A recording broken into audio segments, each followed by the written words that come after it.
કહેવા માંગો છો કેટલા દિવસમાં કામ ચાલુ થશે?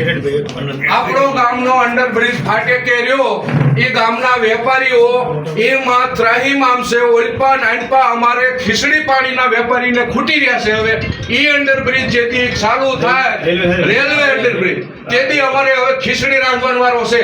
આવડા એમના ટકાવારીમાં મશગુલ છે છતાં પણ બે વખત મંજૂર કરેલો ગ્રાન્ટ ને બધું ઇશ્યુ છે થોડા. ભાઈ તમારે જો નગરપાલિકાની બોડીને ઠરાવ કરવાનો હોય પૈસા તમારે સરકારમાં જ લાવવાના હોય સરકારમાં લાવવા માટે બરોબર. ઠરાવ આવડાને કરવાનો હોય વહીવટ આવડાને ન કરવાનો એ તમારી જવાબદારી હોય. મને ઈ જ્ઞાન છે આવડાને ઠરાવ કરવાનો હોય પૈસા તમારે ગમે ત્યાંથી સરકારના ઓલામાંથી લાવવાનો બરોબર. એ પૈસા લાવવાની જવાબદારી તમારી હોય. એવડાઈને ઠરાવ કરવાનો. ઠરાવ આજના ઓલા ઠરાવ થયો ઈ કાંઈ નથી. આજના ઓલા નહીં તો અંડરબ્રિજમાં ગામની જનતા હારે તમે વિશ્વાસઘાત કેમ આવડી નગરપાલિકાની બોડી કરે છે? ગ્રાન્ટ માટે અમે લખી દીધું છે ઉપર.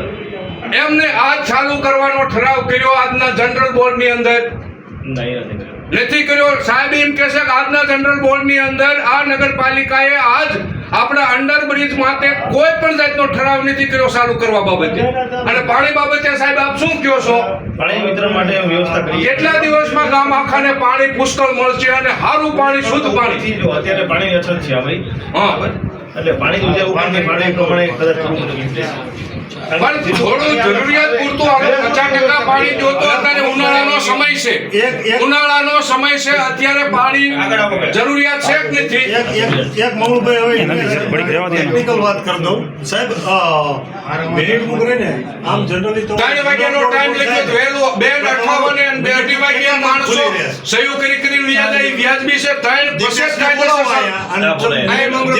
પૈસા ખાવામાંથી ઊંચા આવે તો ને ઉપર આવો તો દીપેશભાઈ. હા એને બોલાવો મિનિટ 3 વાગ્યા પ્રોસેસ ખરેખર જનરલ બોર્ડ ચાલુ થાય. મિનિટ બુક રે ને